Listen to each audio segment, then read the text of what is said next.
We continue tonight our coverage of the Occupy Wall Street protest. In September, a small group of activists started camping out in Zuccotti Park. They claim to draw their inspiration from the Arab Spring. Since then, protests have spread to other major cities in the United States and around the world. So far, protesters have declined to be specific about their demand. For some, the issue at hand is corporate greed. For others, it is changing the democratic process itself. Questions remain about whether the movement can maintain momentum and about what comes next. Joining me now, Amy Goodman, host of Democracy Now! NewsHour, Chris Hedges, columnist at Truthdig. I am pleased to have them, both of them, at this table. Welcome. Thank you. Welcome. It's great to be back. Thank you. Tell me what you think this is about and where you think it's going. I just came from there before this broadcast, Zuccotti Charlie, Park. From Zuccotti Park, from Occupy Wall Street, not blocks from Wall Street. And today, Asma Mahfouz, who is one of the leading Egyptian activists, founder of one of the people in the April 6th movement, who put up that video on YouTube before January 25th, before the Egyptian uprising, the major protests in Tahrir, that called on people to go down. There she was, her head covered, risking everything. A young woman, she's 26 years old, saying, come down to Tahrir. This is when Mubarak who had a strong hold on his country. And here she is today. She's running for parliament in Egypt, but she came to Occupy Wall Street to address the people there. It is catching on like wildfire now. 1,000 sites all over the world. I was just in Kentucky, Louisville. Occupy Louisville is across from the jail. People have set up tents. The eloquence of the young people and old who are there, who are saying this is a defining moment. I think of one young man, an African-American soldier just back from Iraq. He said he served in Iraq from 2008 to 2010. And now he's serving his country by camping out at Occupy Louisville. We are seeing something like we haven't seen before, except what? Decades ago with the civil rights movement, the anti-war movement, and it's something that's in formation. I don't think it can be predicted where it will go, but it is hot right now. Could it be, in your judgment, a new American revolution? Oh, I think it is happening as we speak. It is not just about what will it achieve. These general assemblies that are being held every day in these Occupy everywheres, you know, whether we're talking about Austin or Boston or San Francisco, or whether we're talking about Louisville or New York, where people work by consensus, they consider issues, they decide what to do next. It's already changed so many people, given so many people hope when they don't have jobs, when they see the educational system going down, and when they see their leaders leading us in the wrong direction.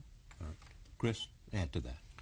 I think I agree with Amy that these people are very clear about what they want, and what they want is to reverse the corporate coup d'etat that's been carried out.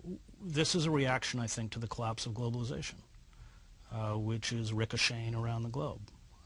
Rising commodity prices, the reconfiguration of the global economy into a form of neo-feudalism, where they are essentially masters, a thin managerial class, and serfs.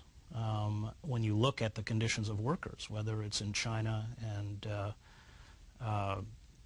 Qingquan Li has done quite a fine study on this out of Berkeley. You know, many of these people, you can't even consider them as integrated into the wage system, because at the end of the month they don't even get salaries, which is why they'll climb to the tops of these buildings and jump off, live in horrific conditions. This is just replicated throughout the world, whether it's in the Philippines, whether it's in Vietnam, and it's this kind of race to the bottom, which is American workers are being told that they somehow have to be competitive on a global marketplace. Well, what it means is they have to be competitive with prison labor in China.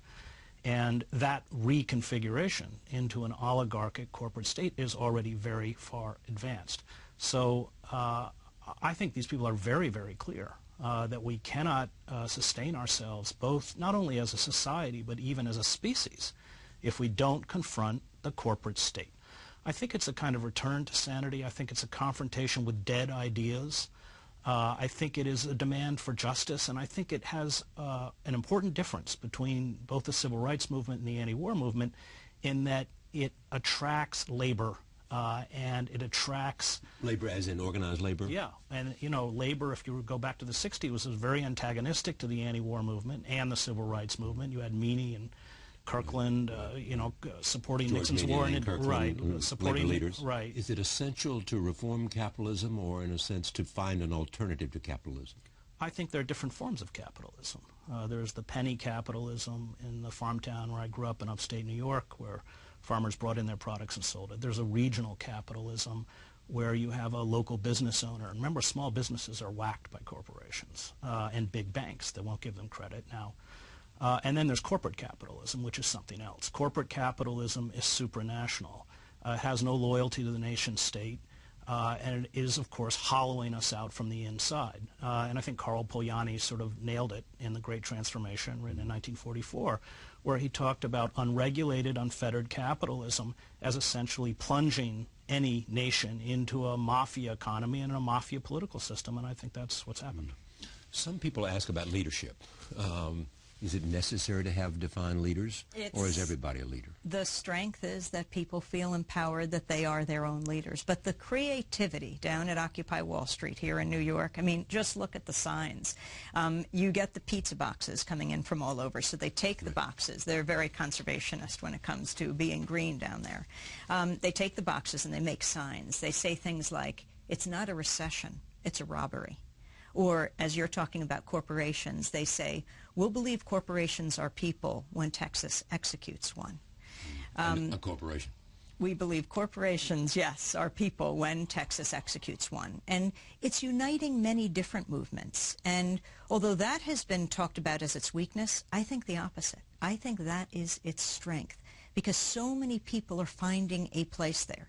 You know, corporate America has a problem when so many people have been disempowered and left out of the system.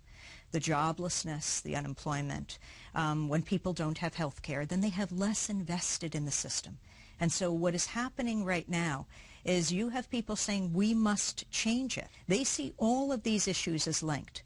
Whether we're talking about the money that is going to the wars in Iraq and Afghanistan, whether we're talking about the lack of health care or the issue of global warming and the corporations that are responsible for it, whether we're talking about issues of racism, for example, when it comes to the death penalty. And that's its power. There's a place for everyone. Are they the same stories you would hear overseas? Is it about dignity? It's about a system that is about an income disparity, about the evils of globalization. The same stories around the world. Very much so. You know, when you have... Those are the things that, I mean, dignity was the... I was at Tahrir Square. I mean, dignity was a question that you constantly heard. Yeah, I think that's right. And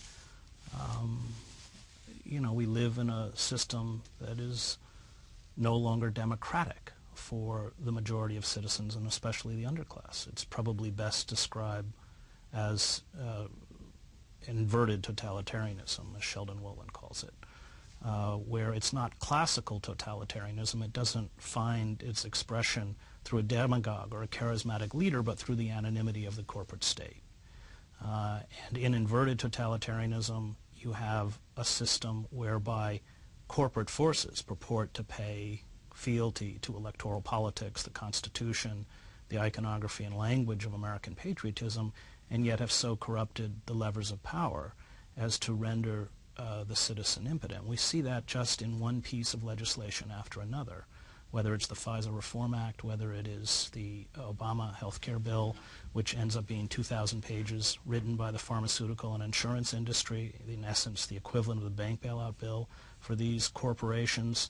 I mean, look, just in moral terms, I mean, as a former seminarian, we live in a nation where it is legally permissible for corporations to hold sick children hostage while their parents bankrupt themselves trying to save their sons or daughters. That's the sickness that we've descended to. They're holding their children hostage. Yeah, because if you can't pay, you have to sell your house, and you have to... 1 million people a year go into personal bankruptcy because they can't pay their medical bills. 45,000 people die a year because they can't get medical care in this country.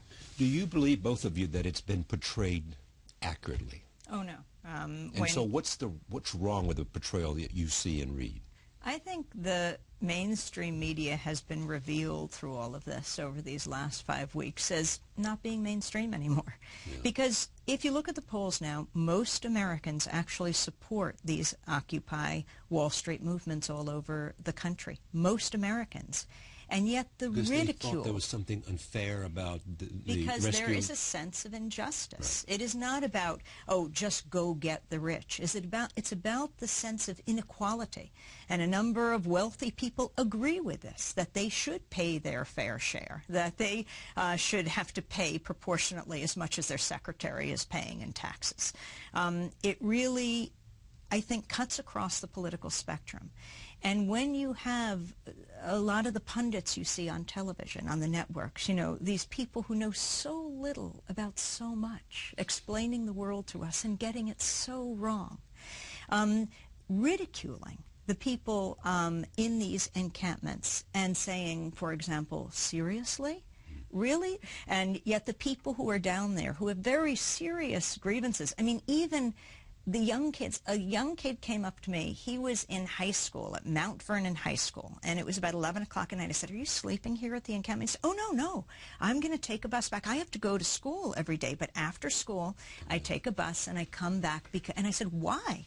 And he said, well, because there's inequality, and I'm going to stand up against it.